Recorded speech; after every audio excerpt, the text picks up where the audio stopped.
It's KC101 and time for another edition of Saturday with Seniors, brought to you by FCCB's local offices in Wellsboro, Mansfield, and Blossburg. Proud to serve our community for over 150 years, FCCB. And Spud Button, our guest today. Hello, how are you, Spud? Pretty good. Well, where are you from? I don't know a lot about you. You walked through the door and you introduced yourself, and I said, let's do radio. I'm over to Kawaneski Valley, Elkland. In Elkland, is that where you were born? No, born in Lawrenceville. All right. So how long ago were you born? 76 years. 76 years ago in Lawrenceville. So I was born in the middle of the dam. The middle of the dam. So this is before the dam was there, I take it. Before the dam was there, yes. That was farmland there, wasn't it? Yep. So you grew up on a farm there? Yeah, I was a year old there when we moved up on the hill. Mm-hmm. And your parents, what did they do for work when you were a kid? Dad was a farmer and a dairy cattle dealer. And what did your mom do? Take care of everything else in the world? Yep. Including you, and you had some siblings? I was the youngest. Mm-hmm. So where did you go to school?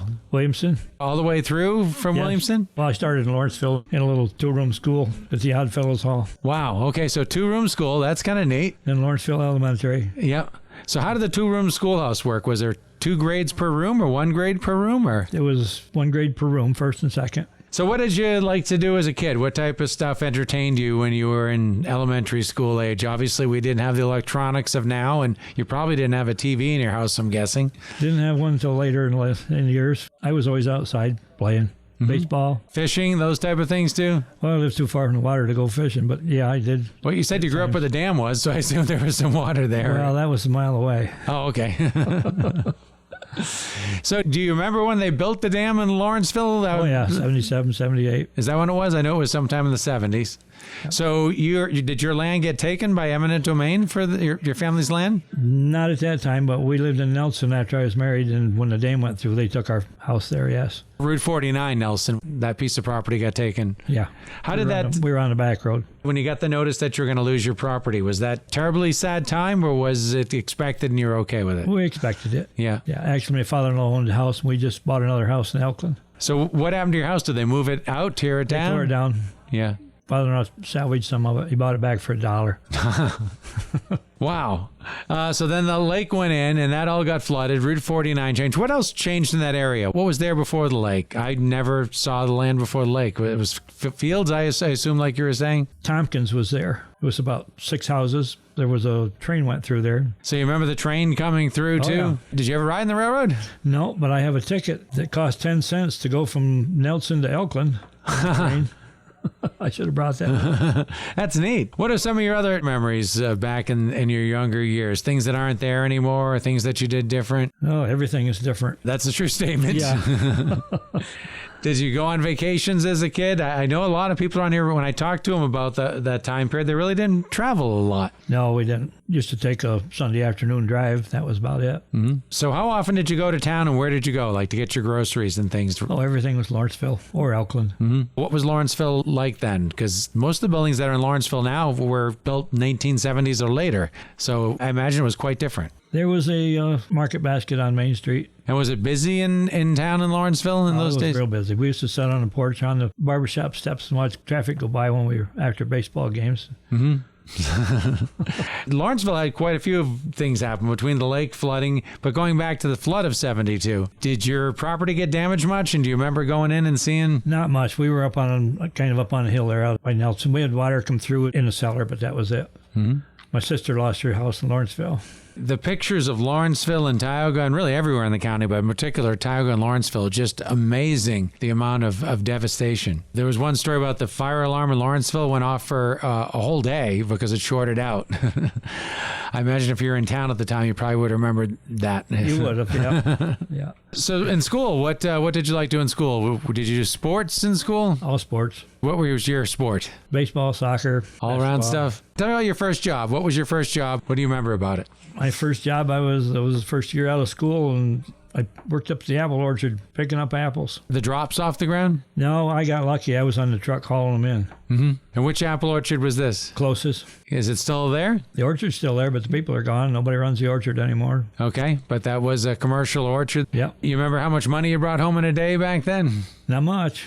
Then I started working at Ingersoll Rand. And then life got a little better, I imagine. $1.87 an hour there. $1.87 an hour. And that was Ingersoll Rand in New York, up in Painted Post? And how long were you at Ingersoll Rand? Well, it was a short time, only 44 years. 44 years. Today, like 4 years is considered a long time to stick with a job. But when you were at Ingersoll Rand, you probably weren't the only person who had been there for a long time, I'm guessing. No, there was a lot of them.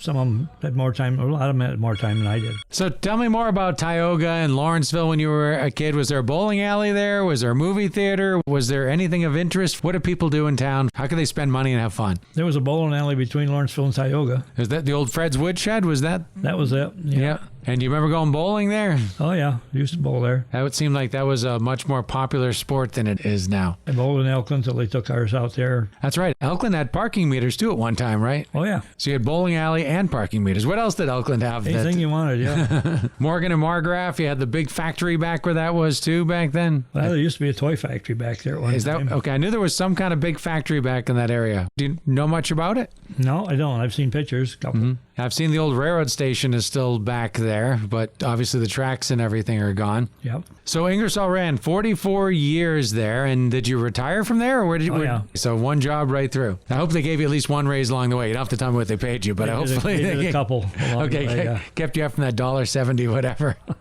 I got rid of my horse and I had a truck. Uh-huh. So were you into music when you were younger? Did you go to any concerts, meet anybody? No, not really.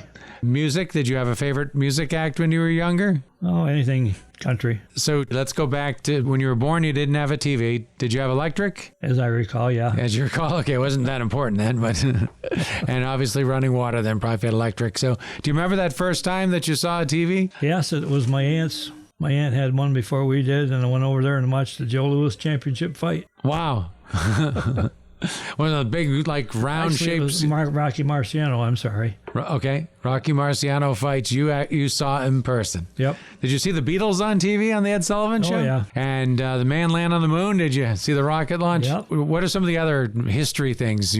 Obviously, when Kennedy was shot. I was in English or music class at that time. Isn't it amazing how we can remember where we were when each of these things happened in life? Yep. What's the first president you remember? How far back does your... Eisenhower. Mm-hmm. So tell me about your first car. Did you go out and get your license right when you turned 16 or... Yeah, I had a 61 Ford, 63 Mercury. And do you remember what you paid for that first car? It must have been a couple $100, I'm guessing, if that. Well, that was actually my parents' car. My first car was a 65 Mustang. Wow. How'd you end up with that? It was lucky kid. That was $3,000. Well, that's 30,000 of today's dollars right there. I wish I still had it. I bet you do. I would have had, but a month after I got it paid for, a drunk came up and ran into the back of it and then pushed the front end up into a maple tree that was in the yard, and that was the end of my car. Oh, jeez. But not the end of you, obviously, because you're here. You didn't get hurt too bad. So when you were a kid, what type of chores did you have to do? Did your parents have requirements of you to get things done? I helped in the barn, on the farm. And that's pretty much what was expected from kids. Yeah. My allowance, I had a cow. I got $5 a month out of my cow for milk. And you hand milked this cow? Oh, yeah. So you worked pretty hard for that. So are you married? Were you married? Tell me about I've been married for 56 years. Wow. Congratulations. Might be 57. I don't know who's counting. And you're with them 2% when it gets to be that many years. What's your wife's name? Carol. Where'd you meet Carol? At school. So in like high school, you guys kind of passed the notes to each other? She was older. Like a lot older? No, she's 5 years older. Okay. So you met her in school or during your school years, and you got married. Where'd you go on your honeymoon? Went to Myrtle Beach. Seems like a lot of people around here went to the beach in New Jersey or New York City or Niagara Falls or the Poconos. That seems to be the answer that I get. Do you remember your first ride in a plane? Yeah. I had a brother that I didn't know I had. I was about 45 and he found us. Wait a minute. You had a brother you didn't know you had? He was adopted at birth. And then he did some research and found you. Yep. So tell me about that. Did you get a phone call or a letter? I did, as a matter of fact. And did you believe this person when they called? President of 2 banks. And every time he went on a business trip or any place, he always grabbed the phone book and looked for all the buttons. His mother wouldn't tell him anything. When he found out he was adopted, she didn't talk to him for quite a while. And then just before she passed away, she had cancer. She'd give him the adoption papers. Wow. So you got this call. Were you in shock? Were you in disbelief? Or he left a message on my phone, actually. And when I came home, my daughter had played it first. She said, "Dad, you got a message." I said, "Somebody leave a crank call?" And she said, "No." Well, I played it. I got 2 sisters, and they were both born in Bremerton. He told me the story about them, so I knew it was true. And then how long after that did you meet him in person? A couple months. So what was that like? Did you feel like he was a brother, like an attachment, like there was absolutely. a common feeling right from the start? Yep. So many things that we did that were similar. Yeah, that's a really neat story. So you still stay in touch with him? He passed away 5 years ago. Oh, sorry to hear that. Wow. But it's so neat that you did get to finally meet him. And Yep. When he retired from the bank, they gave him a vacation for 4 in Hawaii, and we went.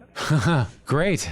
So you have any kids? I got 1 daughter. She's got 4 boys So you've got 4 grandkids too. and 4 great-grandkids. Wow. So I heard you play pickleball, which is kind of the new popular sport out there. It's like tennis meets ping pong, sort of, I guess is the way I describe it. I've seen it. I've never played it. How'd you end up becoming a pickleball player? Well, my wife was going for therapy up to Knoxville, and I heard all this noise, and I said, wonder what that is. Well, then they invited me down, and I've been playing ever since. And you enjoying it? Oh, yeah. I play 3 days a week. We play at Elkland. We just got permission to play in the school. We got 4 courts in there, and anybody welcome to play, wants to play, come down and play with us. We play Monday, Wednesday, and Friday, 9 to 10:30 during school hours, or during school, and we have different hours in the summer. So Well, great. knock on the door that says pickleball, and come on in. All right. Well, something's keeping you young here. You're in great shape. What else do you like to do to keep yourself young? Mow lawn. That's great exercise, actually, pushing a lawnmower. Oh, I ride. Oh, okay. Then maybe it's not quite as great exercise. Oh, but it's good. I got get you outside and thinking and breathing fresh air. half a dozen places I mow. Well, great. So do you do any charity type work? Are there any nonprofit groups that you help out with or things like that that you like to do? Well, I don't charge for mowing lawns. Well, that's certainly charity work. People in need that you help out? Yep. You might not want to say that in the radio. Your phone's going to be ringing, Spud. Well, I got one that pays me. I don't charge, but they pay me. Okay. There's a difference. So how'd you get the name Spud? Is that what's on your birth certificate? No. When I was born, my dad had worked with a guy in Washington State that was called Spud, and he was a pretty good worker, so he thought he'd name me Spud. Well, I think You lived up to the I may name? have lived up to it. I may have let him down. I don't know. Well, it sounds like I think we're going to wrap things up here, Spud. It's been very interesting talking with you. Let me ask you the question I ask a lot of people. If you had a choice of growing up in today's world or the world you grew up in, what would you take? Oh, that's a hard choice, but I'd go back. You go back to that? You know what? It's like once the cows are out of the barn or whatever, you can't put them back in. And this technology and this social media and the TVs and I don't know, just The world's crazy now. it seems like there's a lot of bitter anger, choose a team and don't get along with the other team in this world. Absolutely. Too much of it. Yes, I wish the world wasn't that way. And it seems, I don't know, was the world different when you were growing up in that way? Yeah, it was never this bitter. You could have a conversation and walk away friends, but now, Not so It's much different. anymore. no. You can lose a friendship over just because you believe in one thing that they don't. So, Absolutely. which is such a shame. Well, Spud Button, thank you so much for joining us here on Saturday with Seniors, brought to you by FCCB, local offices in Wellsboro, Mansfield, and Blossburg, serving our community for over